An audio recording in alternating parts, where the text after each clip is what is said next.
Anyway, the project is, well, we call it the FVR Oral History Project, and it's Yeah. really it's really Good. gathering insights, commentary, recall, Yeah. vignettes of, well, your time with FVR. Yes. Initially about 100 people from different timelines of FDR, and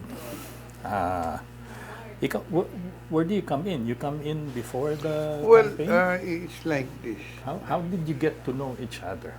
I got to know him when he was still Secretary of National Defense. Oh, okay.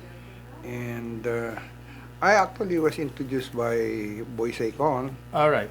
And at that point, Boy was telling me that, FBR, he calls him Tobacco, was thinking of or considering running for president.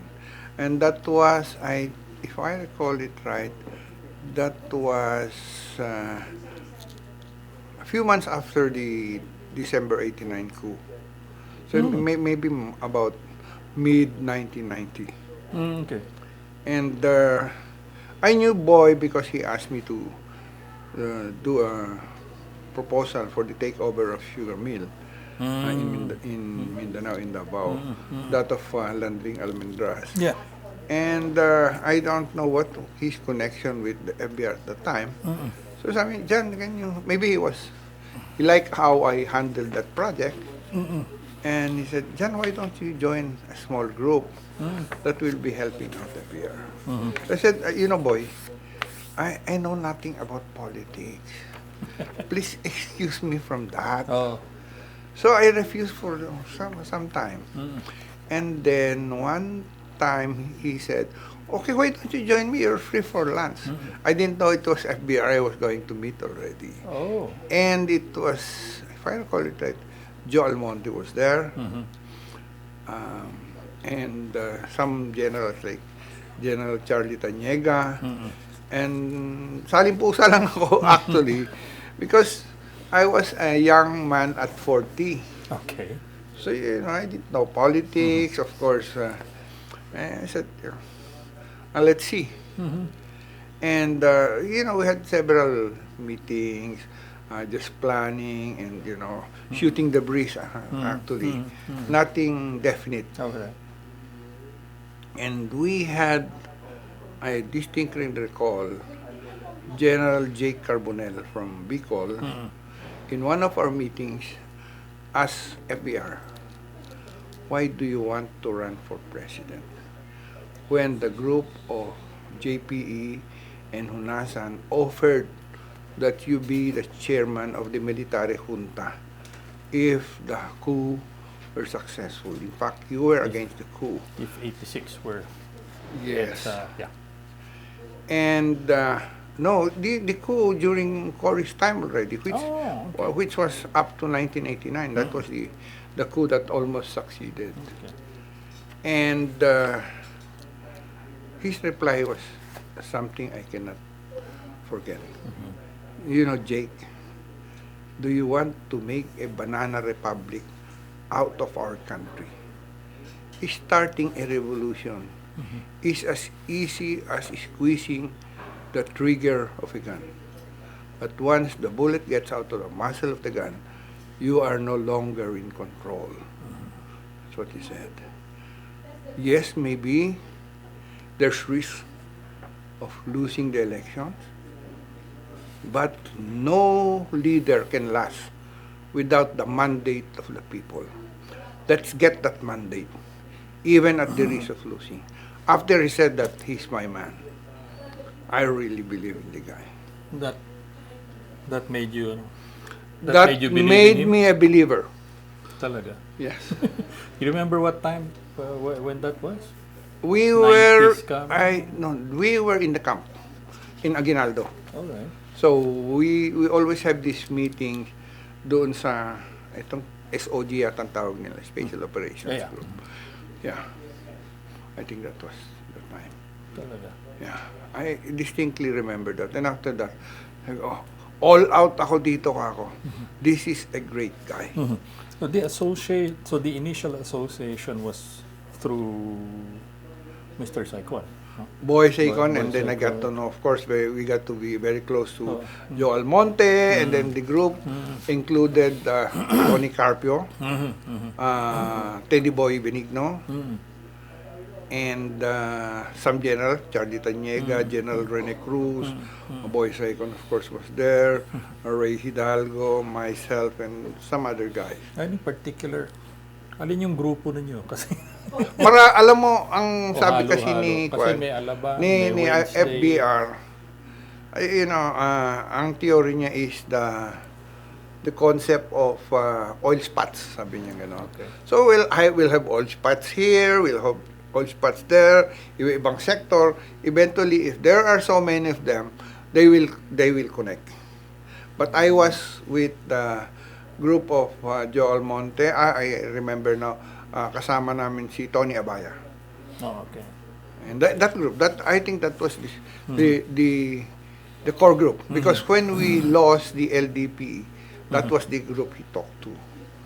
I recall Kayo that, we were at Pasay Road, yung building ni 853, I think, the building of Tony Villar. Piso.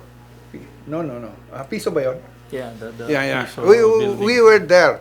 And, I cried after we lost. Because, we spent so much time, energy, and resources. Napagbigyan lang si Cory na to join the convention. But we know we were fighting a losing battle. Because Mitra had in his pocket most of the delegates. And we had no control over the delegates.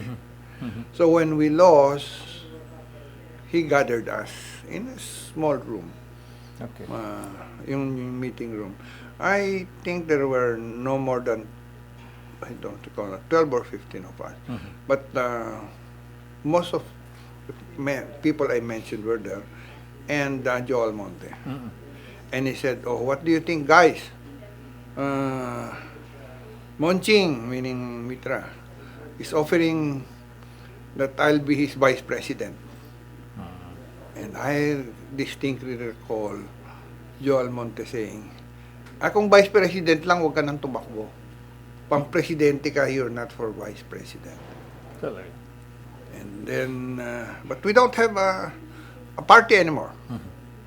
So, but there's no need for the party. They're concerned. There's no need for the party for as long as you get the endorsement of Cory. The organization will be there. And so, ang sabi Who niya, said that?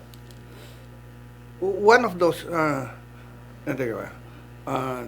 organization will be there. I think it was Joel Monte. And then si FBR said, "Are you saying," and these are his words, "are you saying if we don't get the endorsement of Cory, we fold tent?" We fold tent, he said that. And to a man, we said, "Yes, sir." So the top after that was to get the endorsement of Cory. And then we had the mother of all surveys. 50,000 respondents, Okay. handled by Tony Abaya. Yeah. And it distinctly showed that FVR was near the top. I think the top was Miriam. Very close, second and third would be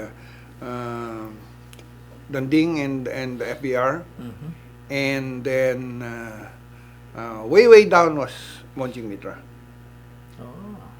So I think that was one of the considerations of President Cory, because he promised that on January 25, her birthday, she will announce her candidate.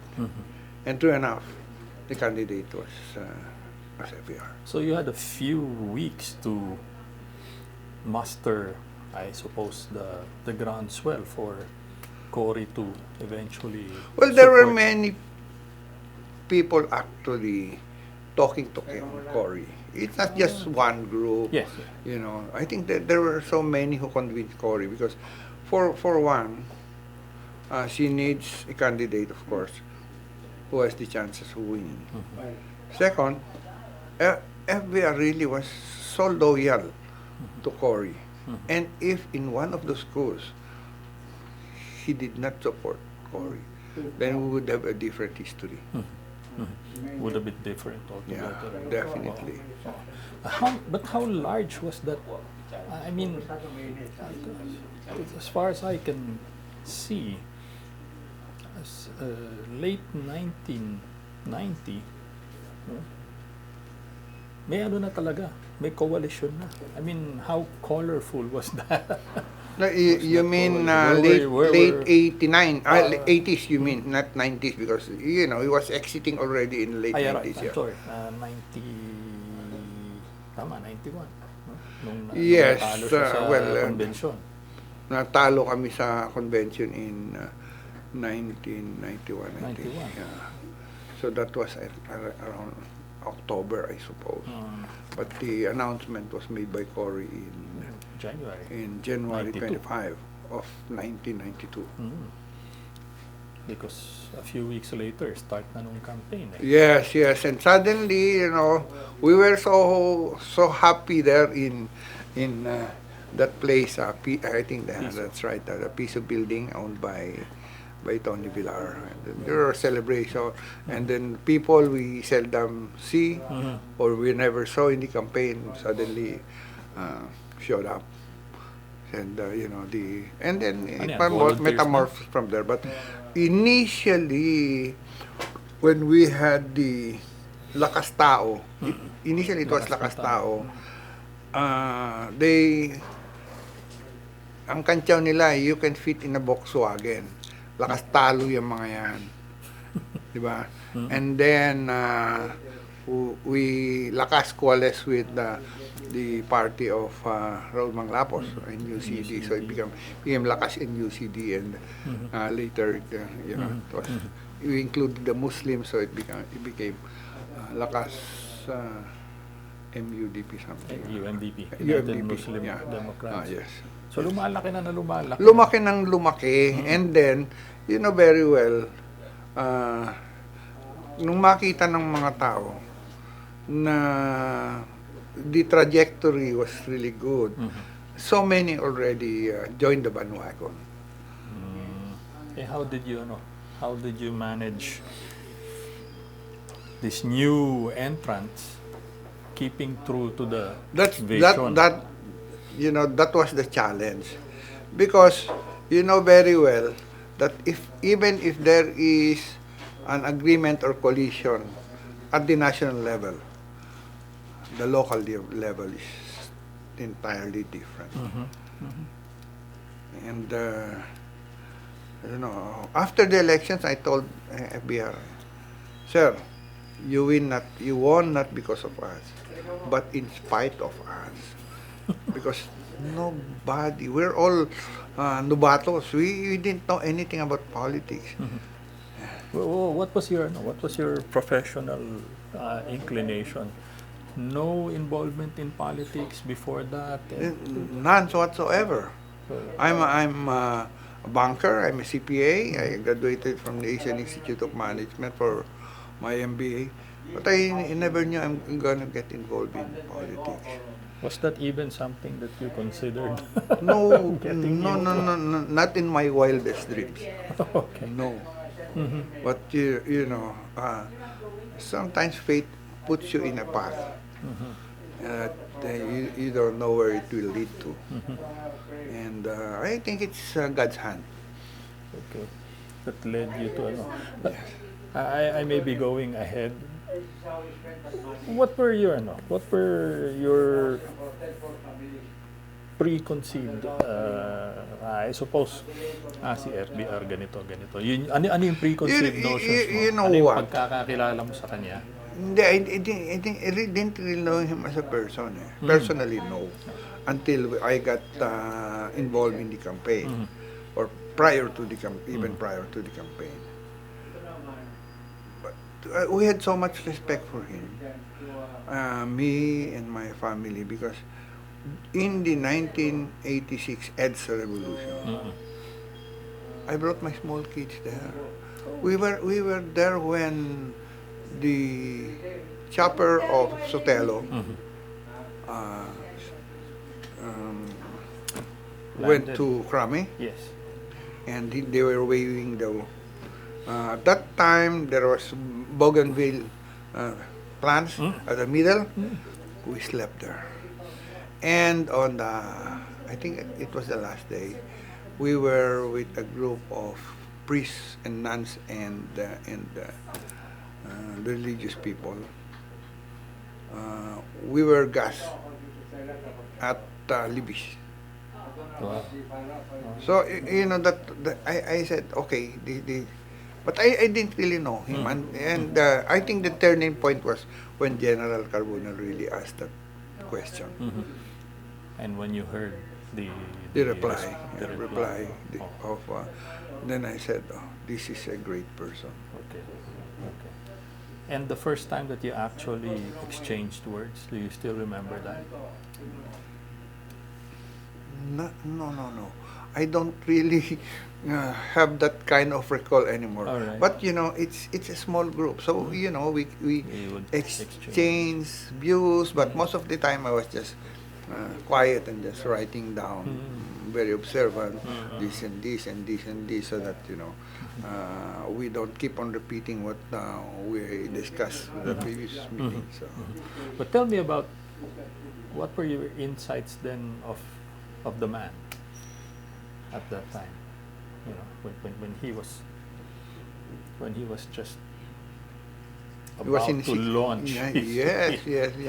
He was in his 60s. FVR was. I'm older now than when he was at that point. My impression of him is a deep thinker Okay. and fantastic recall. Oh, why Oh, so? yes. Why so? One time when he was S&D, we usually I ride with him because I was a consultant then to Senator Leticia Hani on as the agriculture side, and then I get to travel with FVR, but most of the time really it's I was most of the time with FVR. And one time we went to, I think, Cotabato, Okay. Camp Awang, I suppose. And then there's this, I think, Master Sergeant. No, if you notice the name tag of the soldiers, it says that just the first letter of the first name, and then the family names. And so he approached, the Master Sergeant approached FVR, and FVR said, oh, kumusta si ganito, the wife? And he called him by his first name. So I said, oh, maybe he was with this guy a few months ago.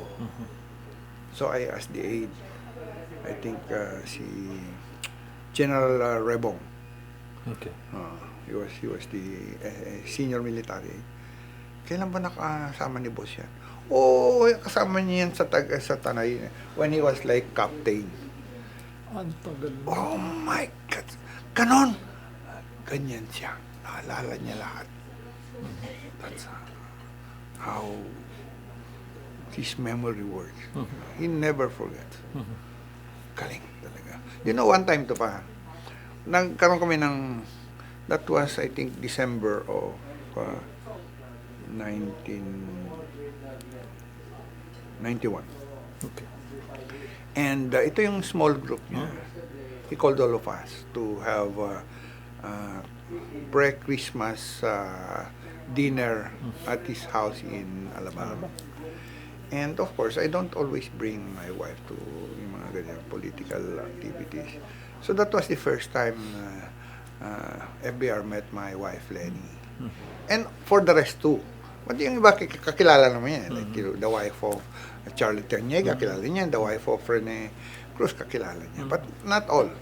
So I think there were like, siguro mga, don't recall, mga 15 of us or thereabouts. I don't recall the number. So he asked the name of the wife. When we were seated already, John, your wife Lenny, named everyone. Oh my. That's When on he one was hand, president already, yeah. and I was in the board of PNB, Mhm. and I write him some notes, Mm-mm. and he receives thousands of notes and reports daily. Yes, yes. And when you see him a month later, he will discuss with you the details of the notes that you wrote him. Oh my. Wow. I don't know How how does? how he can do that. Oh. Uh-huh. That guy must be a genius. Parang may sariling filing system yung Ay, utak. grabe talaga. Grabe talaga. Totoo yun.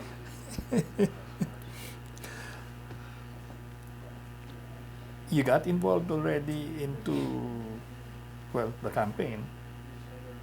You told me that the coalition was slowly growing Yes. already. But what did you do exactly?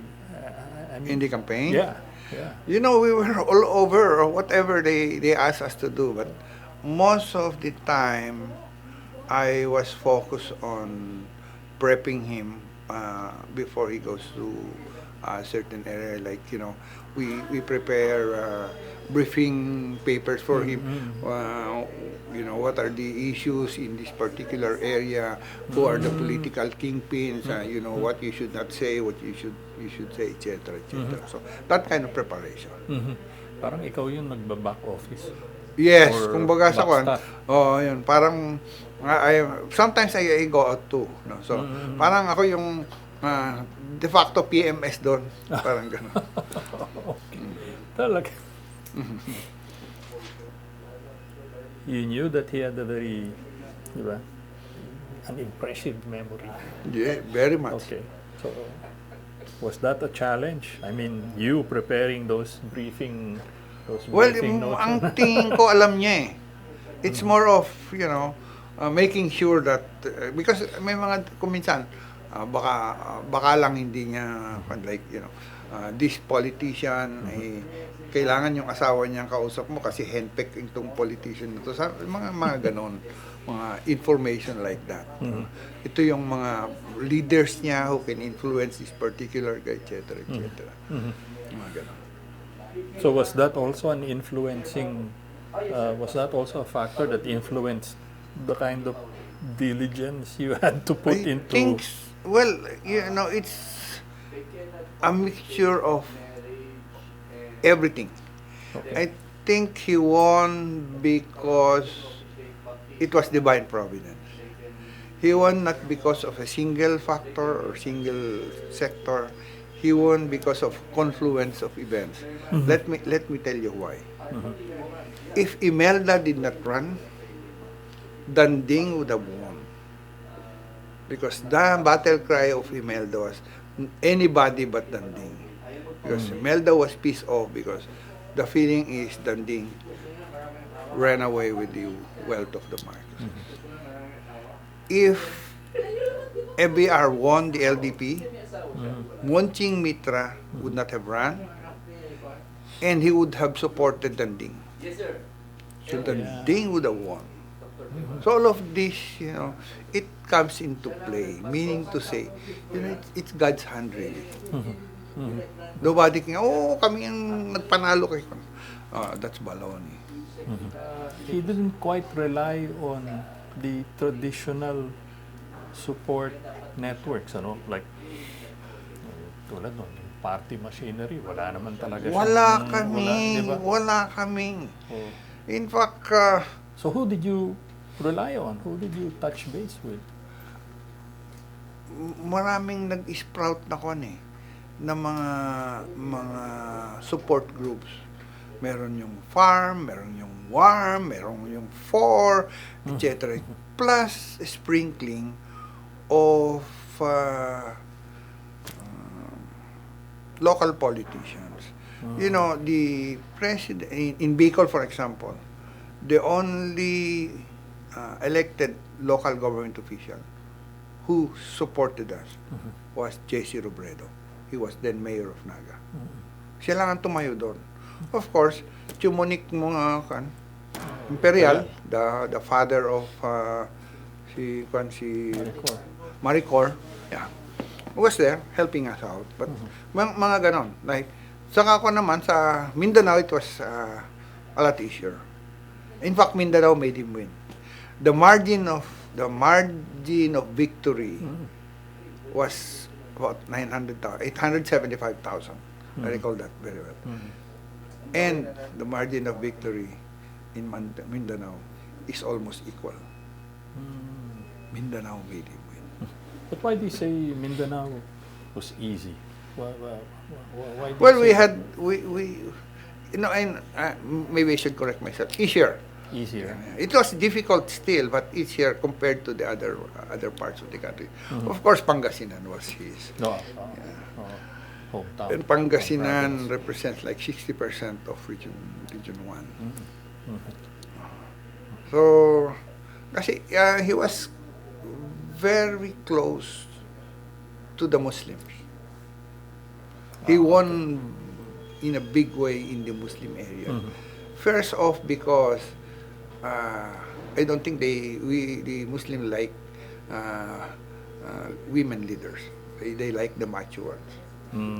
And one time I was with him and nasa Marawi kami, Marawi. Okay. And this was the thick of the campaign already. Dito. Yung stage kasi is, you know, siguro mga 5 feet yung stage above ground. And he was there. And kapal ng taon, you know. And then they were near the stage. So he said, "Diyan, hawakan mo yung belt ko." So hinawakan ko yung belt niya na ganyan, dito, sa likod. Kumakamay siyang gano'n. Because nagsigaw yung mga tao, they really love him. Diyan, bitawan mo. Tumalon! And hinuli ng sinalo ng mga tao. Sabi ko, wow! Kung may sinaulo na sinaksak siya. But that's how he is. One time naman, kasi alam mo naman, he used to be head of PC and then INP, no? And of course, chief of staff. So everywhere we go naman, tinutulong naman yung mga PNP officials who were really his people before. They go out and really to help him out. Maybe in their unofficial capacity already, but you know, maybe they do that for every candidate naman. Para naman. And one time nga, So actually may built-in network siya, no? He had that built. Having been correct, in the correct. He was in military the and the constabulary force. that was his constituency. Nakatago lang yon because they're supposed to be apolitical. But I think they really work. Ito pa nalaman ko na Iglesia ni Cristo actually went for Danding. Okay, we know that. Pero yung mga malapit kay FVR who are Iglesia ni Cristo, sir, don't worry. Mangangampanya kami, mas maraming boto ang bibigay namin kaysa yung boto na yun. Na iboboto namin because sumusunod po kami. So yung mga lokal ng Oh, iglesia. hindi. Ibig sabihin, ako kumbinsihin ko yung mga kapitbahay, boto niyo si FBR. Ako, hindi lang siya kikibo siguro. Or maybe they really voted for Danding in deference to their religious leaders. Ganon na rin. You know, you hear so many good stories about him. What was an ordinary day like for you? Alam mo ito ha, Nagpunta kaming FVR. punta kami ng Lawag. And then we were in the same room kay FVR. But this is prior to the campaign. And early morning, madilim pa, jogging with the troops, jogging. You know, ako naman sanay na hindi gising ko, wala na si boss. And when I saw his bed, it was as if walang natulog doon. He really made his bed. Yung planchadong-planchado yung kwan yung.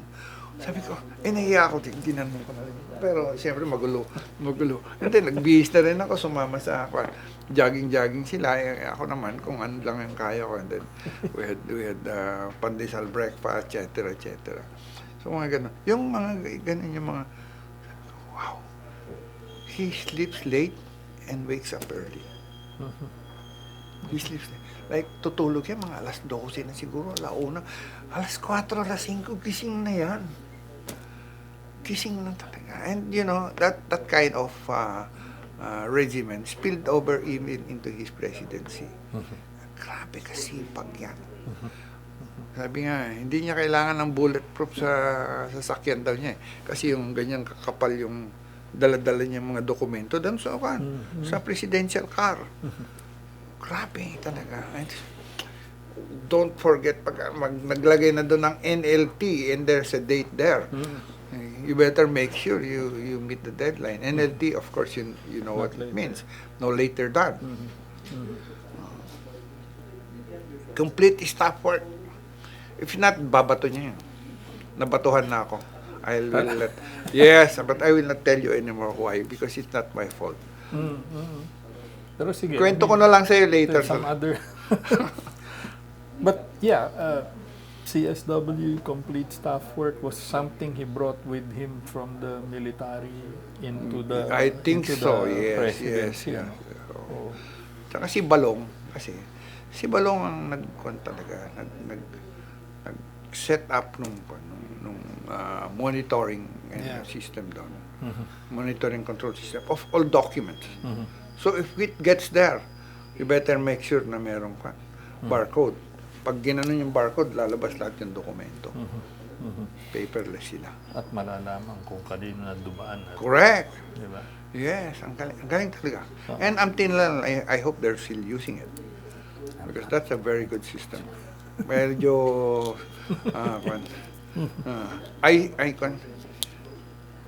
yes, ISW na yata, incomplete staff work yata.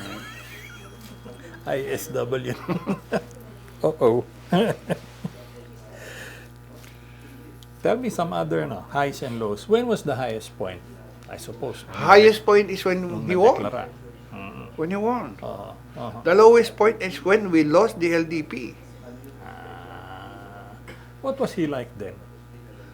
Alam mo, pagdating niya kasi doon. Nandun kayo sa room. No. He arrived. Si Noel Oñate brought with him a box of Dom Perignon. So, we were supposed to celebrate. Tapos, meron kami nung parang pipinturahan mo yung mata. Anong pangalan nun? You know, the Chinese parang. So, pagka simula, pinturahan mo isang mata. Pagka nanalo na yung kabilang mata.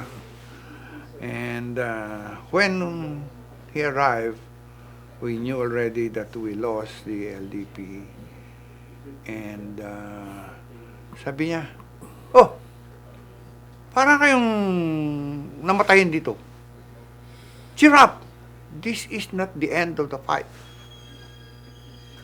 Yun ang sinabi niya. And then he called us already into that small room. There were so many kasi it's a campaign organized staff. So. But that was just, he was still optimistic, and yet a few hours before that, he lost a major... Yeah, he lost a major political battle. But then, come to think of it, the loss actually was instrumental in making him win. Because had he won and Mitra lost, Mitra will not have campaigned for FVR.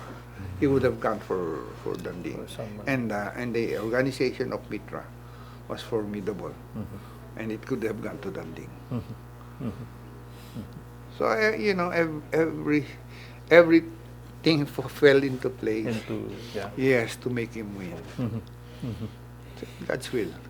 You mentioned a few temper flares. Ganun ba talaga siya? Ay, oo. Pagka tinanong ko si Balong, anong temperature sa loob? Boss, normal. Pagka normal, galit. Ah. Oh. Pag sinabing malamig, okay. Mhm. Pag sinabing normal, galit siya. Mhm. Okay. Tsaka, you should notice his tobacco. Okay. Pag galaw ng galaw yung tobacco niya, medyo, ano.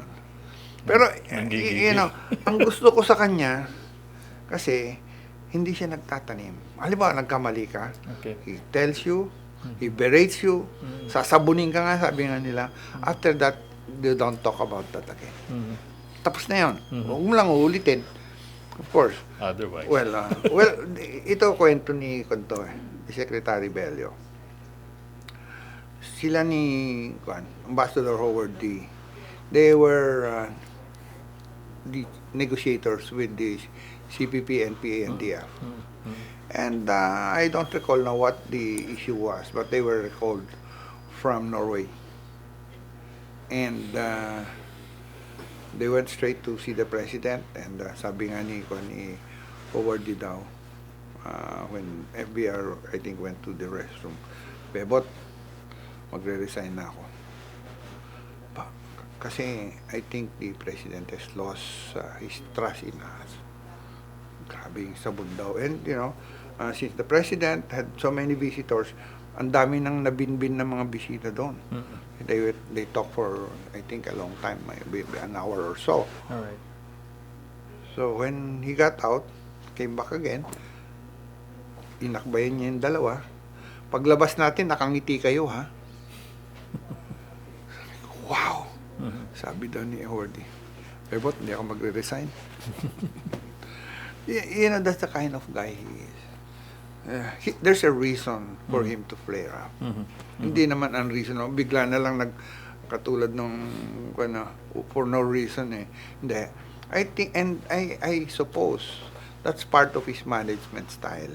Na he shows his emotion or anger, but it's always controlled. Yep. I never saw him na out of control. He's always in control. Talaga. Yes. Talaga. Oh. Cool. Mhm. Mr. Cool. Steady- Alam mo, one time, Steady Eddie nga, ano? yes, steady Eddie, Mr. Cool. One time, we took the Fokker plane with the Air Force. Namatay yung kuryente sa loob. Oh, okay. But the plane was running. Oh, okay. So what happened? Sabi ko, afterwards na. Tapos tumayo si FBR. Then he went back to his seat, took the newspaper, nagbasa. Umikot yung plane, because bad weather, bumalik, mababa ulap, tinusok yung Nung nakakita siguro ng opening, tinusok. Yeah. Naging upright lang yung plane na a few hundred meters or feet on the ground. So when I asked si General Rebong uling kasama ko, Bert, anong nangyari? Hindi, nawalan ng nawalan ng electricity, so wala tayong radar, wala ring communications. But the engine was running, so we have to change planes. Si FBR, cool na cool. Ano nga namang makialam siya? Di lalong nataranta yung mga nagbasa lang siya alam mo yan, sabi niya gano'n. Wala naman siyang magagawa. Kung magka-crash tayo, di ganun din naman. Wala naman magagawa. So, cool lang siya. That's how he is. He's always cool. Cool na cool yun. Take it as it is. Yeah. Nabanggit mo, so I suppose that's a close call. It was. Near-death, Hindi naman. Kasama namin si Tony Abaya, nagsususukan na siya. So, umayaw na. But ako, I proceeded we boarded the replacement Fokker plane and proceeded to Mindanao. Oo. Marami ka bang ganun? Yung mga Hindi, yun close lang. calls? Yun lang namang. Or nasa Well, chopper ka, iba, nag-stall? hindi siya kasama doon sa mga close calls na iba. Oh.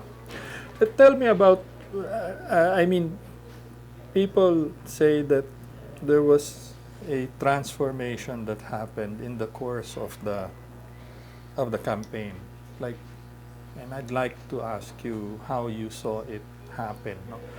he came in very stiff, uh, square-jawed military man, but he came out of it, a very savvy politician. Very, Yeah, Tell yeah. me about. Tell me. Well, I think hindi naman bigla. Mhm. I think the transformation was gradual. Okay. And since he's a brilliant guy, he knew what was needed Mhm. in order for him to be appreciated by everyone. Mhm. And that's how it happened. Hindi yung parang ganun, Yeah, no? yeah. It was gradual. And, Mhm. as he became more adept at handling all kinds of people. Kasi before he was military, he just barks orders, eh. But then now he will have to talk to people, convince them, Mhm. etc., etc. He's magaling talaga. He can adjust. Or, you come in prepared, but you still have to gauge the pulse, and then Yes. you, Alam mo, ang tingin ko sa kanya is, he starts slow, Mhm. and then accelerates, and then hindi mo na siya mahabol. Parang gano'n ang kanyang kwan. And that showed even in the early part of his administration. Parang bagal ni Kwan, gano'n. But he's very deliberate. He studies. Ito pa yung style niya. If there's an issue, he calls his people who are concerned with the issue, asks all of them before he makes his speech. And then the decision will be made. And everybody should toe the line. Ito ang decision natin, tayo lahat. Okay. If you cannot follow, then you should not be part of his organization. He calls in people. So, consensus builder. Yes, he is. He listens. This is a guy who listens.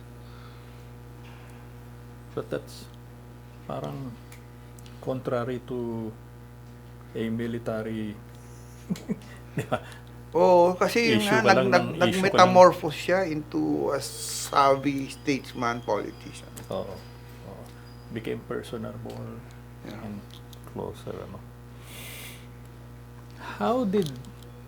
Now, the other thing you just mentioned is that, so we arrived at a decision and we all have to follow it, march to the same beat. How did he try to resolve differences? Did you see him, diba? Merong itong Ang posisyon. style niya really is consensus. Now, if there are two warring parties, so-called, I think, but I wouldn't be there. So this is now on the realm of just Okay. just analysis. Mm. He calls them. He calls them. Talk to them. Okay. I think that's Hindi ka naging saksi na pumasok kayo dyan sa kwarto and the only time you can go out is when you've arrived at Maybe that indecision. happens. Okay. Maybe that happens. Mm. But I was not privy to it. Okay. Meron ka bang natutunan sa kanya? Madami. Learnings from the, Madami kang from matututunan sa kanya. your backstaffing him during the campaign. You mentioned CSW. Ano pa?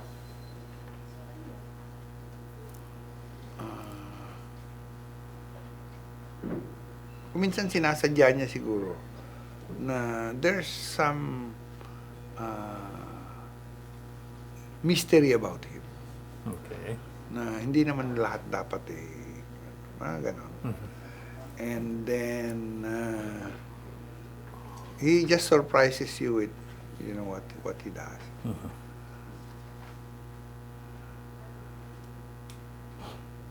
Ano pa ba? He's a stickler to process, by the way. He's a stickler to process. I was the head of the Presidential Talent Search and Placement Committee. There you are. I was going to get to that. Sige. And he formed that committee, and there were so many, not that many, but there were like 12 people there. Chair and co-chair were Jose de Venecia, as I was then speaker, and then Manang Leti Shahani. So we always, and he came up with the process of how we're going to look for the people to run the bureaucracy, undersecretary down, and the heads of the agencies. For the secretary level, that's really his province already, wala na kami doon. And his instructions were quite clear. John, he said, remember, we're taking over a friendly administration. Whoever is the incumbent is automatically a candidate. Second, I'd like to have minimum of 3 names from whom I can make the choice. And then use our investigative bodies, NBI and our intelligence, to do the background investigation. Talaga? Yes, we did that. And then, in less than 2 months, I think, we were 80%. How many positions were Plenty, thousands. Thousands. Oh. So it was every so often, like I think it was every Tuesday, Joel Monte and I will go and see the president. Mr. President, these are the candidates that we have processed already through your committee, and then he looks at it. Oh, I want more info about this guy. And then sometimes he said, oh, I have information about which we are not privy of. Wag yan. Mga ganon. We have lunch with him together with, and then we inform, on the next meeting we inform the committee. And after we have filled up, like, kasi initially it was Peter Garuccio who was the first executive secretary, and then he was replaced by Edel Amante. Yes. So when Manong Edel was already there, I told the president, Mr. President, I think the committee has already done most of the job, and the ES can now handle the rest, so that we can move on naman. Talaga. What about credentials and performance in the selection process? Was he very particular about what that? happens is we're given the CV of all those candidates. We have a short list and a long list. Ano hinihingi ninyo o No, may you dig it mga up on your own? Well, most of the time, these are recommendations coming from people who helped in the campaign. All over. So, ang usapan dyan is, everything equal, which seldom happens, then the recommendation will have some weight. Otherwise, huli yun, yung recommendation. Talaga. Yeah. No favors. Gusto niya, magaling. So I think he got very good people. How many do you recall were your selection committee Dami yun, and I don't, hindi mo na naano? yes, hundreds, maybe hundreds. How long were you working on it? I think it lasted for, kasi we started right after he won, binuo na. Yung team, Yung selection. team. Yeah. So it spilled over to about 2-3 months into the administration. Wow, that was fast. Well, kaya nga, sabi ko nga sana ganun din ang ginawa nung ngayon. But of course, kanya-kanyang style of management. Paano pag nagkakaroon kayo ng backlog pagka ganun? Yung medyo hindi, well, you know that you got to know him during the campaign, so you knew already at the kind of speed and expediency that Wala he naman wanted kaming you to naging move. problemang gano'n. Okay. Firstly because, yung sabi nga niya pag hindi namin ginalaw, ibig sabihin incumbent yan dahil magaling yan. So, may mga gano'n na wala Okay. nang, Okay. let him stay because, Oo. Oo. FVR was part of the Korea administration and he knew some of the people also. Mhm. Okay. My question now is, ikaw, I mean, Well, after we have done our jobs, he asked me, John, personally, John, what do you want? He asked me. And I said, I used to be a junior officer of the Philippine National Bank, so why don't you just put me in the board? And he did. oh, okay. I was the board of PNB Okay. And this was for how long? for 6 years. Ah, okay. The entire... Yeah, the entire term. Although a year after, Mhm. and this is water under the bridge, I told the president, sir, maybe I can be president already of a bank. And he said, PNB, that's already for the Gabi Singson and then later the owner of this building, si Archit Bartolome.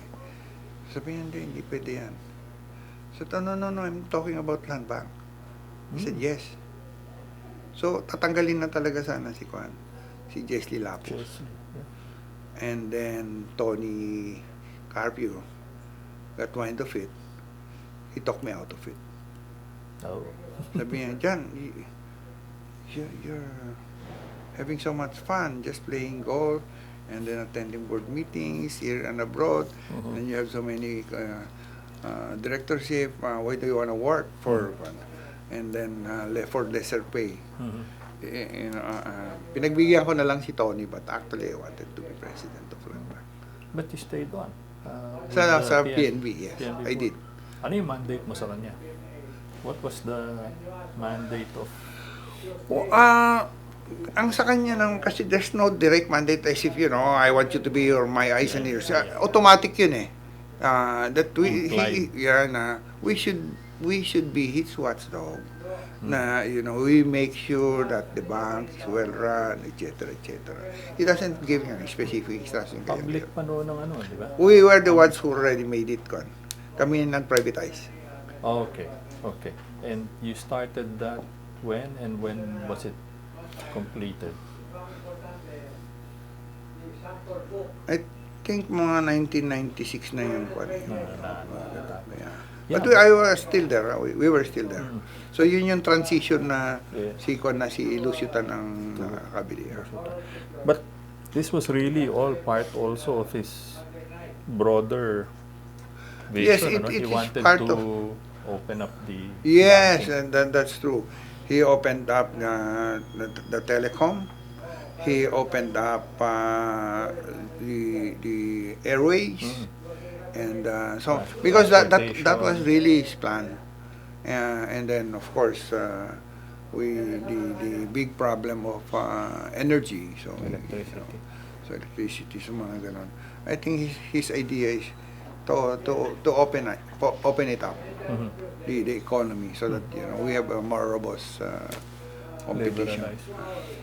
Liberalization was the buzzword. Yeah. Mhm. Mhm. And that sat very well with you. I mean, you were a banker by. Yeah, that's very true. Very true. Mhm. And we're still benefiting from the wisdom of the policies of FVR. Mhm. Mhm. Tell me, what were the challenges from your end? I mean, you were at the board now of PNB. It was public, but the idea was to, broaden its asset Yeah, base. privatize. Make it, There was so much privatization Mhm. going on. Ano yung challenges? At sino yung humaharang? Wala namang ganun. Kasi ang first na presidente namin was Gabi Singson. Ah, okay. So he later became the first governor of the reorganized New bank. BSP from Central Bank naging BSP. And then the next one, but the chairman, and he was a very good chairman, PNB, was Bitay Lacson. Oh, yeah. Yeah. Yeah. Yeah. Yeah. So, maraming friendlies. Marami, ako. Alam mo ito sabi nga niya, we won by, I think his vote was, percentage was less than 30%, if I recall it now. 24. Mga ganon. Mm. A few months after, dun sa survey, Mhm. more than 70% of Filipinos were supporting him already. Mhm. Ganon. So, sabi niya, Now, he was able to do that also, no? I mean, while governing, he was able to make everyone have a buy-in. yes, that's right. Even those who were originally against him, Mm.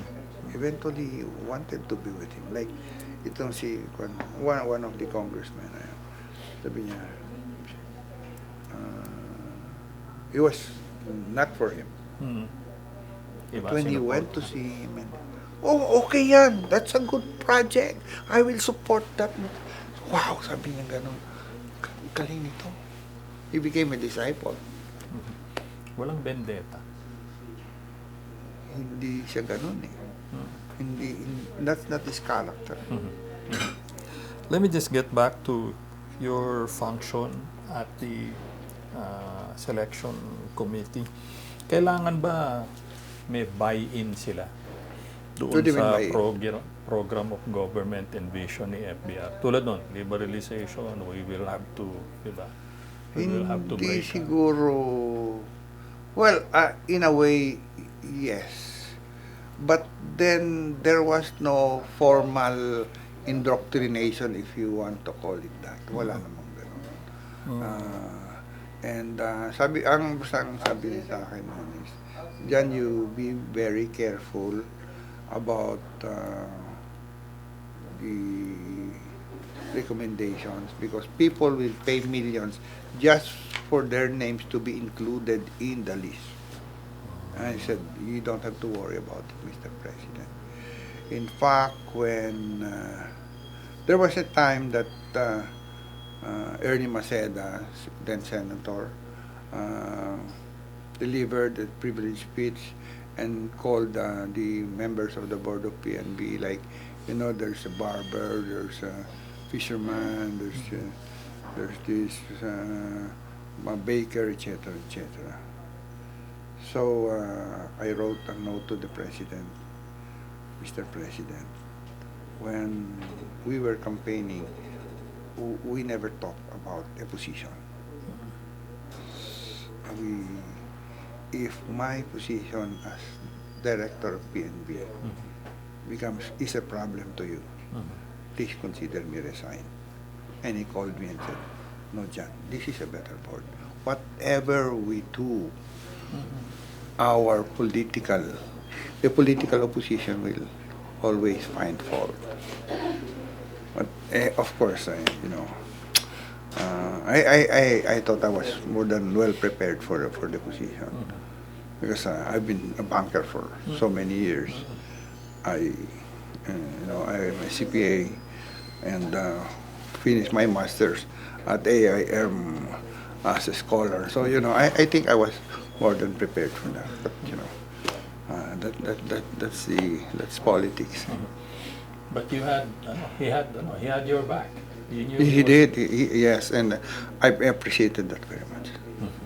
Which was really very FVR also. He left no one behind. Walang iwanan, sabi niya. Walang iwanan. Remember, there were 24 senatorial candidates. Only 2 won. Yeah. Leticiani and Rasul, Santanari Rasul. All the rest lost. But after the 1-year prohibition period, they took care of them.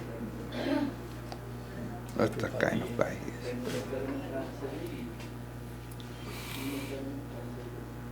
Was there enough time for him to do everything he sought out to accomplish? He had 6 years.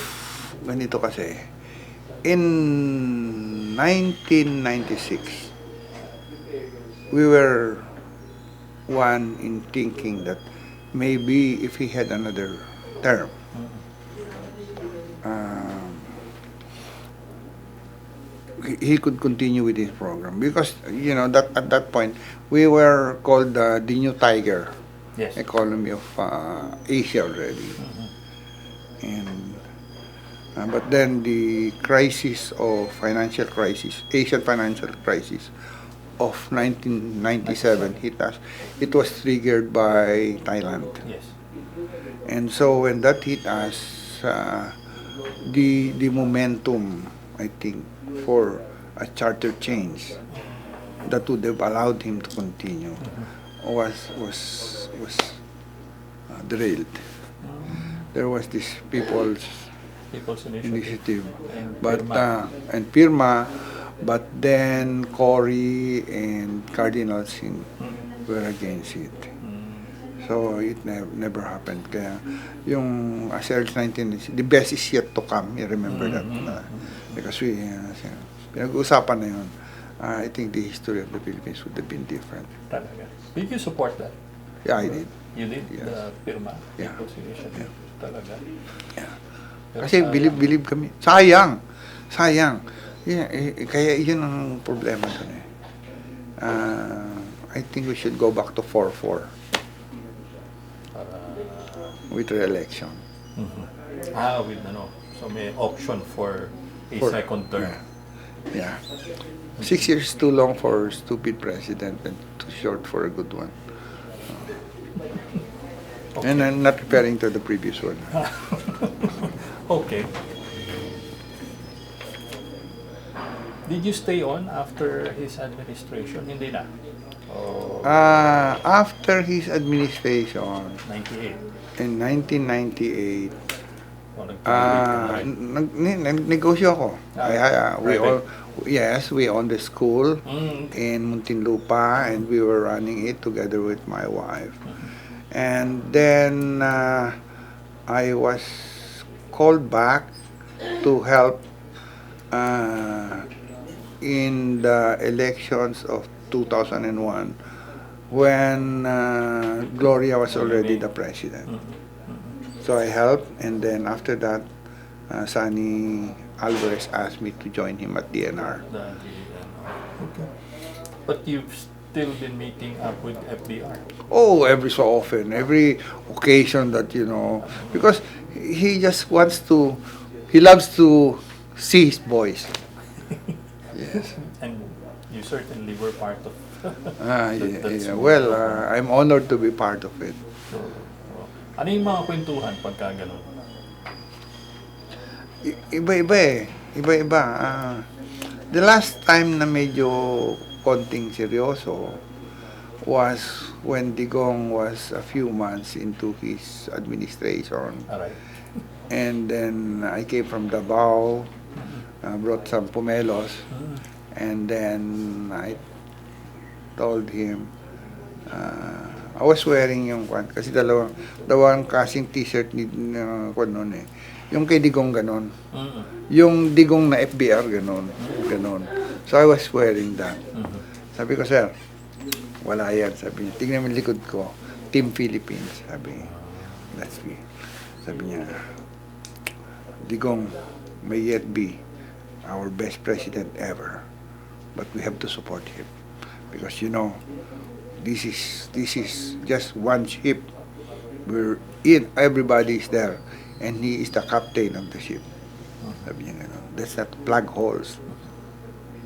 Tulungan natin siya. Ano pa rin? Country pa rin. Country pa rin talaga.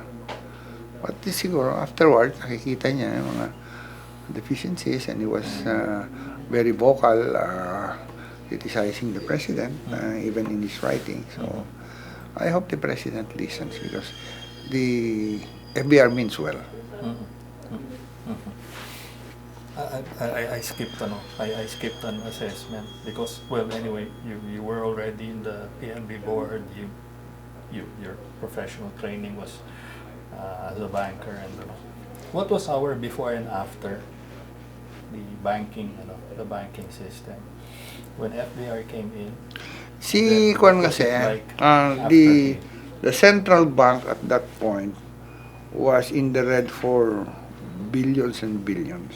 Mhm. So they had to reorganize BSP Mhm. and put in more capital to resuscitate it. In the meantime, well, they're doing that. Because you know, BSP is the bank of banks, Mhm. and if it's not healthy, so are the so is the banking sector. Mhm. So while um, Gabby Singson was running PNB as president, Mhm. he was at the same time already. They were at the same time already trying to Shaping. fix the problem Mhm. of our central bank. Mhm. And I think that's a big thing. Mhm. And then I think in order to strengthen further the bank, he started that he encouraged the merging of banks. To Mhm. Mhm. What was the perception of the international community before and then after? oh they there's so much I think um, improvement in the trust and even in the credit rating of the country when Mhm. because we were even uh, branded the new tiger of Asia Mhm. Mhm. during the time of FVR. Of course, there was this hiccup of the Asian financial crisis, which hit him when he was about to end his term already, which is, Mhm. you know, sad. And they blame now FBR for the high cost of electricity. Mhm. But, what people did not realize was that he was solving a big problem Mhm. of the energy crisis. Mhm. And in order to bring in the investments, you have to entice these investors into in something uh, the ROI of which would be very good. Favorable. Okay, very favorable.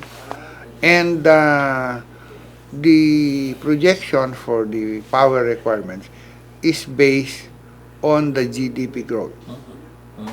Mhm. There's a formula for that.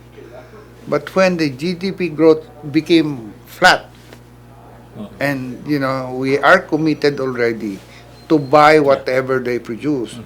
therefore you have to divide the cost over a lesser number of consumers. Users. Yeah. So it became very expensive. Mhm. But I think there's time now to correct all To of these address things. that. Yeah. Okay. Given everything that you went through with him, working with him, and you know, will you do it all again? Anytime, anytime. Talaga. And given what I know now, Mhm.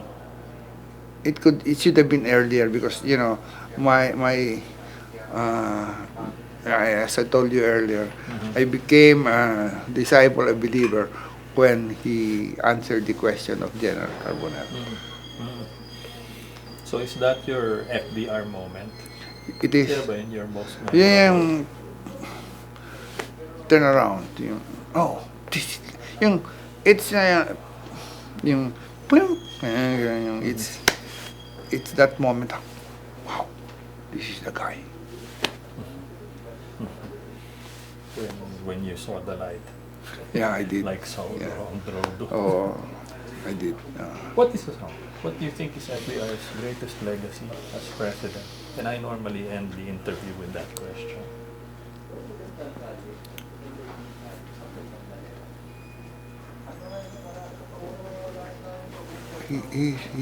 I think his greatest legacy is opening up the economy, liberalization, Mhm. putting order into how things are run in government. Of course, afterwards he was no longer in control, but he put the right organic structure as well as the policies, and I think we owe him that. Thank you.